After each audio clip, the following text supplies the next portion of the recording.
Hello, welcome back. നിങ്ങൾക്ക് work pressure ഉണ്ടോ? അതോ വളരെ സ്ട്രെസ്ഫുള്ളായൊരു സിറ്റുവേഷൻ കൂടെയാണോ നിങ്ങൾ പോകുന്നത്? ഒരു 5 മിനിറ്റ് ഇൻവെസ്റ്റ് ചെയ്താൽ നമുക്കത് മാറ്റിയെടുക്കാം. ഈ സ്ട്രെസ്സും പ്രഷറും ഒന്നുമില്ലാത്ത ജോലികളുണ്ട് എന്ന് പറയുന്നത് തെറ്റായ കാര്യമാണ്. കാരണം എല്ലാ ജോലിക്കും അതിൻ്റേതായിട്ടുള്ള ഗുണവും ദോഷവും ഒക്കെ ഉണ്ടല്ലേ. അതിനെ ചുറ്റിപ്പറ്റി സ്ട്രെസ് ഉണ്ടാവുകയും ചെയ്യും. ആ സ്ട്രെസ്സിനെ ചെറിയ രീതിയിലെങ്കിലും മാറ്റിയെടുക്കാനാണ് നമ്മൾ ശ്രമിക്കേണ്ടത്. അപ്പോൾ അത് മാറ്റിയെടുക്കാനുള്ള കുറച്ച് ആക്ടിവിറ്റീസാണ് ഇനി പറയുന്നത്. Activity number 1, breathing or meditation. ഒരു 5 മിനിറ്റിനുള്ളിൽ ചെയ്യാൻ പറ്റുന്ന ബ്രീത്തിങ്ങോ മെഡിറ്റേഷനോ പ്രാക്ടീസ് ചെയ്യുന്നത് നിങ്ങളുടെ മൈൻഡിനെ ഒന്ന് പീസാക്കാൻ ഹെൽപ്പ് ചെയ്യും.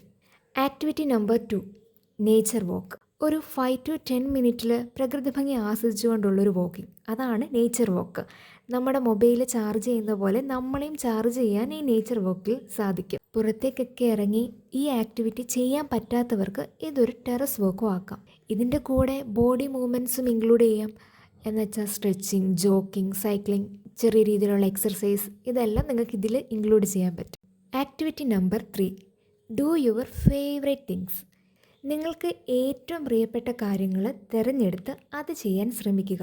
ഒരു കാര്യം പ്രത്യേകം ശ്രദ്ധിക്കണം, നിങ്ങളുടെ ഇഷ്ടപ്പെട്ട കാര്യം ചെയ്യുമ്പോൾ ഫോണെല്ലാം ഒഴിവാക്കി ഇത് ചെയ്യാൻ ശ്രമിക്കുക.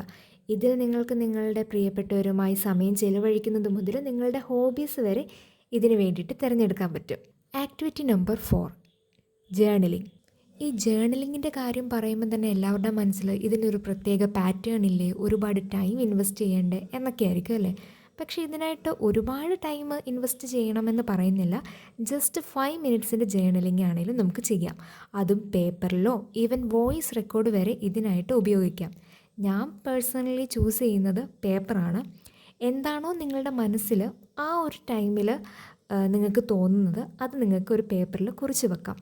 ഇങ്ങനെ കുറിച്ച് വെക്കുന്നതിലൂടെ നിങ്ങൾക്ക് വർക്ക് റിലേറ്റഡോ അല്ലാത്തതോ ആയിട്ടുള്ള ഇമോഷൻ ബേർഡൻ കുറയ്ക്കാൻ ഇത് സഹായിക്കും. Activity number 5, creative time. Doodle art, പാട്ട് കേൾക്കുക, പാട്ട് പാടുക, അങ്ങനെ നിങ്ങളുടെ മൈൻഡിനെ ഒന്ന് മാറ്റിയെടുക്കാൻ കഴിയുന്ന നിങ്ങളുടെ ഉള്ളിലെ നിങ്ങളുടെ തന്നെ വേർഷനായിട്ടുള്ള ക്രിയേറ്റീവ് വേർഷനെ പുറത്തെടുക്കുക. ഇതിലൂടെ നിങ്ങളുടെ ക്രിയേറ്റീവ് സൈഡ് നിങ്ങൾക്ക് ഇമ്പ്രൂവ് ചെയ്യാനും പുതിയ കാര്യങ്ങൾ പഠിക്കാനും നിങ്ങളുടെ മൈൻഡ് റിലാക്സ് ആക്കാനും ഇതിലൂടെ സാധിക്കും. മൈൻഡ് റിലാക്സ് ആക്കി വെക്കുക എന്നത് നമ്മൾ പ്രയോറിറ്റൈസ് ചെയ്ത് കാണേണ്ട ഒരു കാര്യമാണ്. ഇതിനായി നമ്മൾ സ്വയമേ നമുക്ക് വേണ്ടിയിട്ട് സമയം കണ്ടെത്തുകയും ചെയ്യണം. അതിന് കുറച്ച് ഇമ്പോർട്ടൻ്റ് ആയിട്ടുള്ള ആക്ടിവിറ്റീസാണ് ഇന്ന് ഇവിടെ ഷെയർ ചെയ്തത്. നിങ്ങൾക്കിതിൽ ഏത് ആക്ടിവിറ്റിയാണ് എഫക്റ്റീവ് ആയത് എന്ന് കമൻറ്റ് ചെയ്യുക. ഈ വീഡിയോ ഇഷ്ടപ്പെട്ടാൽ ലൈക്ക് ചെയ്യുക. കൂടുതൽ ഇങ്ങനെയുള്ള വീഡിയോസ് കാണുന്നതിനായിട്ട് ചാനൽ സബ്സ്ക്രൈബും ചെയ്യുക. Bye, thank U.